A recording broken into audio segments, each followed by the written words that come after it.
Hai guys, selamat berjumpa kembali dengan novel populer viral kesayangan Anda ini.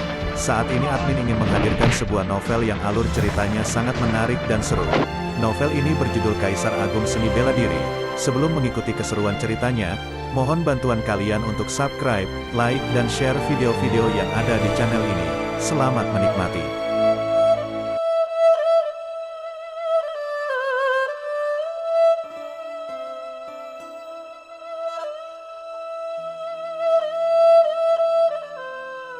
Kaisar Agung Seni Bela Diri, Bab 345, Menara Tubuh Emas tingkat ketiga. Waktu berlalu dengan cepat, lebih dari sebulan sudah berlalu, dan Xingling keluar dari Istana Jalur Kebenaran dengan kekuatan yang meningkat pesat, terlihat dari kepercayaan diri yang luar biasa di wajahnya.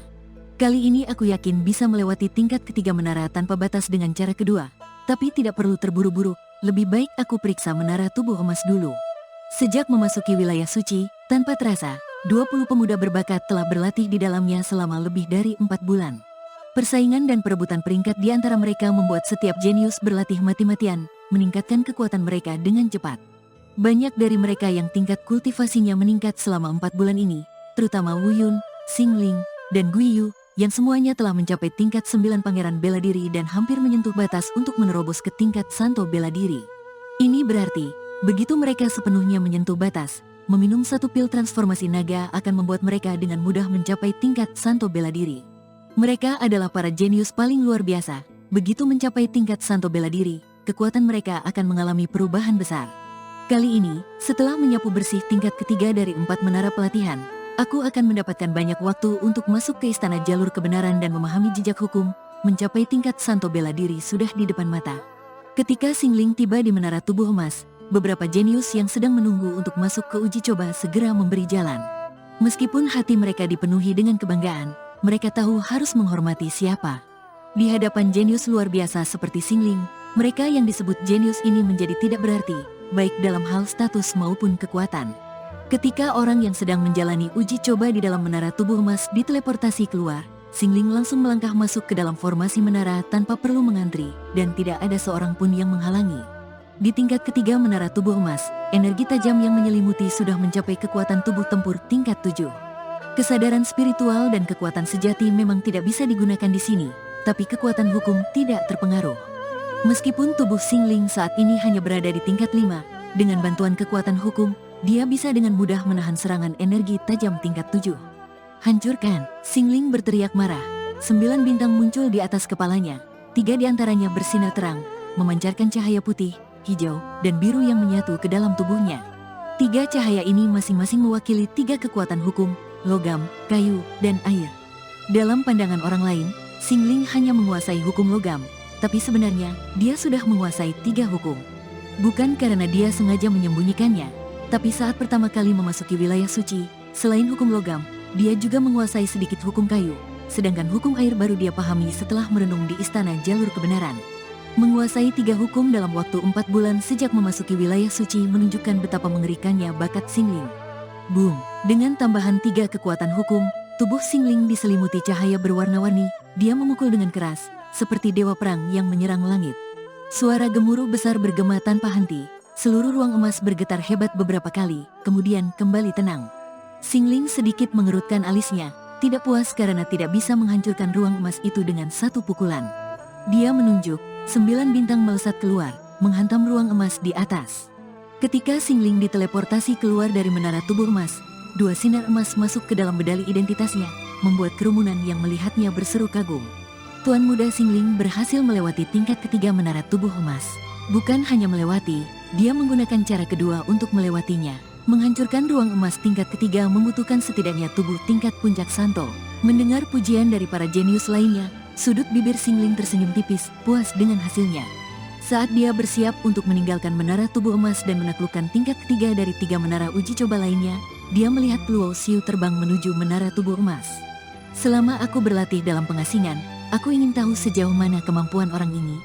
Xingling memang tertarik dengan Luo Xiu, tapi ini tidak berarti dia menganggap Luo Xiu setara dengannya. Di antara generasi muda, hanya Wu Yun, Guiyu, dan Dao Wuxin yang diakuinya. Bagi Xingling, Luo Xiu hanyalah orang yang menarik perhatiannya. Selamat, kakak senior, telah melewati tingkat ketiga Menara Tubuh Emas. Seorang pemuda berbaju bintang mendekati Xingling. Pemuda ini bernama Xinghan, adalah adik seperguruan Xingling. Kini dia juga sudah melewati tingkat kedua menara gaib ilahi dan menara jiwa spiritual. Hanya menara tubuh emas dan menara tanpa batas yang masih tertinggal di tingkat pertama. Xinghan, peringkat Luo Xiu saat ini berapa? Tanya Xingling dengan santai. Hanya peringkat ke-9. Xinghan tersenyum dan berkata, kakak senior selalu menjadi yang pertama. Masuk 10 besar sudah cukup bagus. Xingling mengangguk, tidak terkejut dengan peringkat Luo Xiu. Karena 8 dari 10 besar ditempati oleh 4 wilayah suci abadi, masing-masing memiliki 2 jenius yang berlatih di wilayah suci. Luo Xiu bisa masuk 10 besar di antara jenius wilayah suci abadi, yang berarti dia adalah jenius top di wilayah suci kelas atas. Dia telah mencapai tingkat berapa di menara tubuh emas? Tidak tahu, dengar-dengar 3 bulan terakhir dia selalu berada di menara tubuh emas, kata Xinghan. Xingling mengangguk, tidak bertanya lebih lanjut, karena dia tidak terburu-buru untuk menaklukkan 3 menara pelatihan lainnya. Setelah Xingling keluar, beberapa orang lainnya juga mencoba menaklukkan menara. Kebanyakan dari mereka sudah mencapai batas mereka dan diteleportasi keluar dalam waktu kurang dari 1 batang dupa. Selama ini, tidak ada satupun dari mereka yang bisa bertahan lebih lama. Salah satu dari mereka berhasil bertahan selama 1 batang dupa di tingkat kedua, namun tidak mampu menghancurkan ruang emas.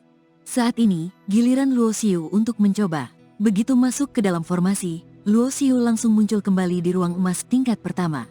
Menurut aturan menara uji coba, hanya mereka yang menggunakan cara kedua untuk melewati suatu tingkat yang bisa langsung melompat ke tingkat berikutnya.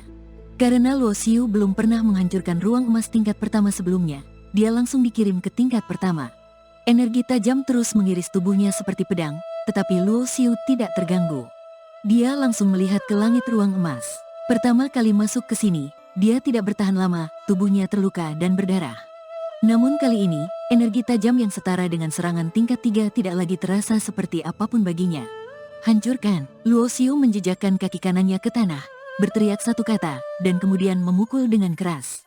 Dari tinjunya, muncul sebuah energi berbentuk pedang hitam. Energi pedang hitam ini bukanlah hasil dari kekuatan sejati, melainkan hasil dari energi tubuh fisiknya. Di sini, kekuatan sejati dan kesadaran spiritual tidak berguna. Selain itu, teknik tinju pedang ini adalah hasil dari 3 bulan latihan Luo Xiu di menara tubuh emas. Teknik yang dipamerkan oleh kesadaran spiritual disebut teknik rahasia jiwa. Teknik yang dipamerkan oleh tubuh fisik disebut teknik perang tubuh. Baik seni rahasia maupun teknik perang, keduanya melampaui kategori seni bela diri biasa. Setelah menguasai transformasi kesadaran, Luo Xiu juga mengalami peningkatan signifikan dalam tubuh fisiknya, memahami teknik tinju pedang. Boom! Tinju pedang menghantam langit, menciptakan riak emas yang meluas. Sebuah jejak hitam muncul, seolah ruang emas dibelah oleh tinju pedang Luo Xiu. Segera setelah itu, ruang emas mulai runtuh, langit emas seperti cermin yang pecah, dengan retakan seperti jaring laba-laba menyebar ke segala arah. Baru masuk sudah menghancurkan ruang emas tingkat pertama. Ketika Luo Xiu masuk, lapisan pertama menara tubuh emas bersinar emas, namun seketika sinar itu hilang dan lapisan kedua menyala. Ini berarti, Luo Xiu langsung menghancurkan ruang emas tingkat pertama begitu masuk. Jika tidak menghancurkan ruang pertama, seseorang harus bertahan selama 1 batang dupa untuk melewati tingkat pertama. Bahkan tubuh fisik tingkat menengah tidak bisa menghancurkan ruang tingkat pertama secepat itu. Orang ini sungguh di luar dugaan. Mata Xingling menyipit. Dia pikir sudah cukup menilai tinggi Luo Xiu, tetapi ternyata masih meremehkan dia. Apakah dia juga telah memahami kekuatan hukum? Xingling bertanya-tanya dalam hati. Dia tahu bahwa menghancurkan ruang di menara tubuh emas hanya dengan kekuatan tubuh sangat sulit. Xingling bisa melewati tingkat ketiga dengan bantuan kekuatan hukum. Menurutnya, Luo Xiu bisa menghancurkan ruang tingkat pertama dalam sekejap membutuhkan kekuatan tubuh tingkat lanjut. Xingling tidak percaya bahwa tingkat tubuh Luo Xiu sudah mencapai tingkat lanjut. Saat Xingling masih berpikir, orang-orang di sekitar menara tubuh emas berseru kagum melihat cahaya dari tingkat kedua padam, sementara tingkat ketiga menyala. Secepat itu melewati tingkat kedua, Xingling tampak terkejut. Dia sendiri menggunakan kekuatan hukum dan butuh waktu hampir setengah batang dupa untuk menghancurkan ruang emas tingkat ketiga. Bagaimana Luo Xiu bisa melakukannya? Apakah dia menggunakan hukum kematian? Xingling teringat bahwa Luo Xiu menguasai kekuatan kematian, yang merupakan hukum tingkat tinggi dengan tingkat kesulitan sangat tinggi. Namun, saat bertarung sebelumnya, Luo Xiu hanya mencapai tingkat kekuatan kematian. Dalam waktu 4 bulan, sekuat apapun Luo Xiu, dia tidak mungkin langsung menguasai hukum. Xingling mengamati dengan cermat tingkat ketiga menara tubuh emas. Bahkan dengan 3 kekuatan hukum, aku butuh hampir setengah batang dupa untuk menghancurkan ruang emas tingkat ketiga. Aku ingin lihat seberapa jauh dia bisa melakukannya. Sementara itu, di ruang emas tingkat ketiga, Luo Xiu mengerutkan kening. Energi tajam di sini sudah mencapai tingkat 7, bahkan sesekali muncul energi tajam setara tingkat 9. Energi di ruang emas ini ada di mana-mana, secepat apapun tidak mungkin menghindarinya. Tampaknya tingkat ketiga ini tidak bisa kulewati. Luo Xiu menggelengkan kepalanya. 3 bulan lalu, dia disiksa di ruang emas tingkat kedua hingga tubuhnya tidak berbentuk lagi, dan pingsan setelah dikeluarkan, tubuhnya penuh luka. Untungnya, jiwa kekal miliknya berhasil terpicu. Lebih dari sebulan kemudian, dalam sekarat, lukanya sembuh dengan cepat, dan tingkat tubuhnya meningkat dari tingkat akhir raja menjadi tingkat menengah santo. Setelah itu, dia kembali mencoba menara tubuh emas, dan dengan mudah bertahan 1 batang dupa di tingkat kedua, kemudian diteleportasi ke tingkat ketiga. Energi tajam di tingkat ketiga setara dengan tingkat akhir santo. Dengan tubuh tingkat menengah santo, dia sulit bertahan, sementara orang biasa hanya bisa bertahan 5 napas sebelum diteleportasi. Namun, Luo Xiu bertahan dengan kemampuan memperbaiki jaringan tubuhnya, meskipun tubuhnya kembali penuh luka. Namun, pemicu kedua jiwa kekalnya tidak sekuat yang pertama, hanya meningkatkan tingkat tubuhnya dari tingkat menengah santo ke tingkat 7. Dengan tubuh tingkat 7, bertahan 1 batang dupa di tingkat ketiga tidak sulit, tetapi untuk menghancurkan ruang emas, setidaknya dibutuhkan tubuh tingkat puncak santo.